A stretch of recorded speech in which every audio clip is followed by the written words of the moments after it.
Dan kita tahu bahawa pada tarikh 23 hari bulan Oktober tahun 2020, rakyat Malaysia dikejutkan dengan satu kumpulan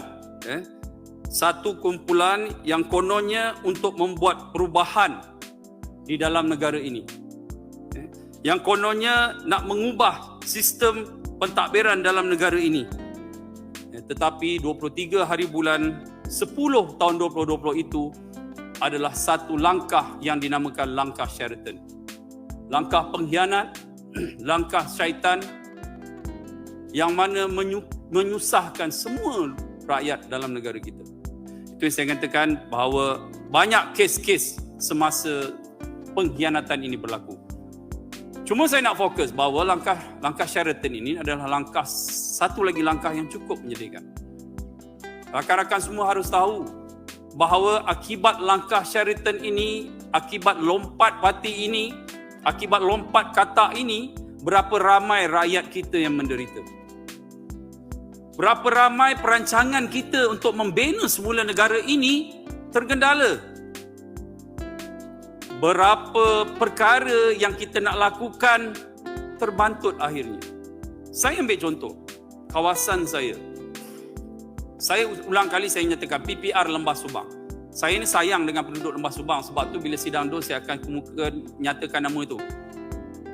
Di PPR Lembah Subang kita dah berbincang dengan Menteri KPKT yang selepas lompat parti itu. Sebelum dia lompat parti itu, kita dah berbincang. Selepas kerajaan kita menang, kita dah bincang bahawa kita nak wujudkan satu tempat yang lebih cantik yang dinamakan PPR Lembah Subang. Kita dah tengok, kita nak putihkan semula Lembah Subang ini.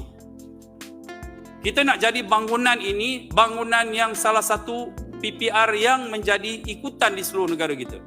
Tetapi akhirnya tidak terjadi kerana kes lompat parti ini.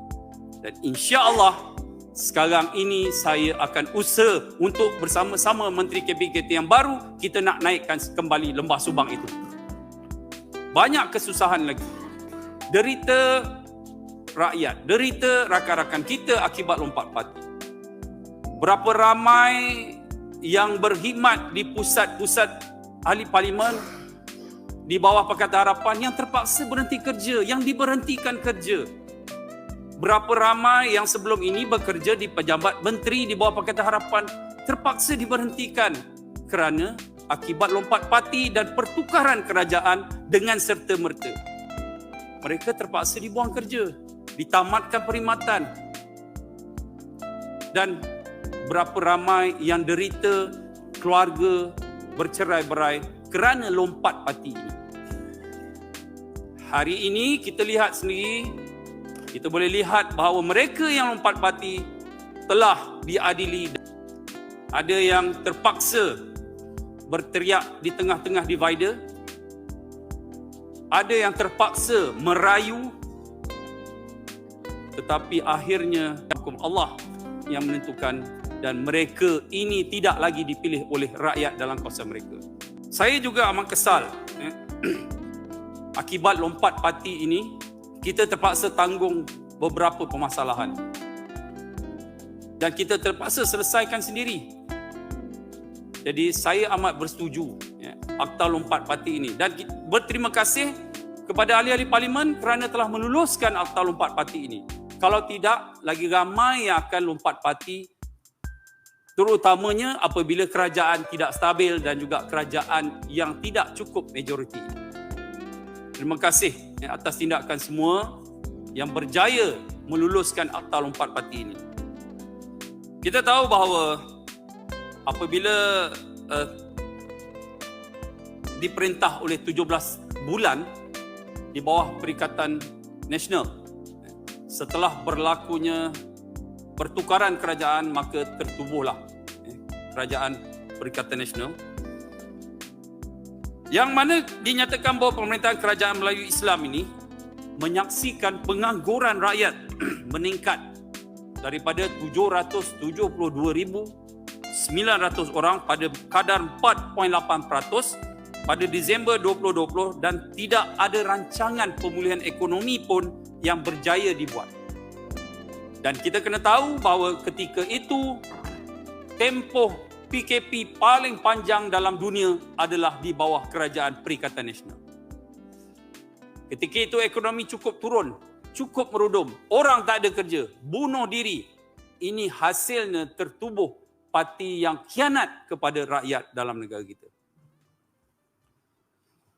Kita lihat kerajaan tak stabil, kerajaan tebuk atap ini, ekonomi semakin teruk, sedangkan sepatutnya beliau menjalankan tanggungjawab sebagai Perdana Menteri, beliau tidak melaksanakan tanggungjawab yang baik sebagai Perdana Menteri. Dan kita lihat pada hari ini pun, saya lihat pada hari ini pun dan beberapa hari yang berlalu 2-3 hari ini, tidak ramai adun-adun pembangkang yang hadir. Kita boleh lihat sendiri. Bukit Antarabangsa, saya pernah menyatakan, Bukit Antarabangsa ini, dia hanya datang touch and go saja. Dah tak ada. Kita tengok yang lain pun tak ada. Saya ucapkan terima kasih tahniah. Yang setia menanti ini memang ada. Tetapi kalau boleh kamera fokuskan mereka ini tidak ada dalam Dewan ini. Inilah yang berlaku sentiasa di dalam Dewan Negeri Selangor. Jadi saya minta supaya sedar dan tahu bahawa ini yang nak ditunjukkan sebagai pemimpin. Rakan-rakan semua, hari ini kita akan meluluskan rang undang-undang ini. Dan saya amat berharap, Seri Setia amat berharap dan bersetuju ianya diluluskan dengan segera lebih baik lagi kerana kita tak mahu katak-katak yang mengkhianati lagi dalam negeri kita ini. Dan hari ini kita diberi kejutan juga bahawa kita telah ada, insya-Allah pukul 5 nanti kita telah ada kerajaan perpaduan. Kerajaan perpaduan ini kita nak perbaiki segala kelemahan yang ada pada negara kita. Baik, rakan-rakan semua, sekali lagi saya nak minta kamera fokuskan kepada pembangkang negeri Selangor. Inilah dia pembangkang negeri Selangor. Kita nak luluskan rang undang-undang anti lompat parti ini. Kalau ini caranya, bermakna mereka sendiri mengkhianati mereka yang telah dipilih sebagai wakil rakyat. Kita tunggu sampai pukul 4 nanti. Kita tengok. Adakah mereka akan masuk dan mereka juga bersetuju? Atau mereka membiarkan benda ini diluluskan, disokong oleh kita. Kita akan lihat nanti. Seri Setia bersetuju dengan perkara berkaitan rang undang-undang tubuh Kerajaan Selangor ini dan saya ucapkan terima kasih, saya bersetuju.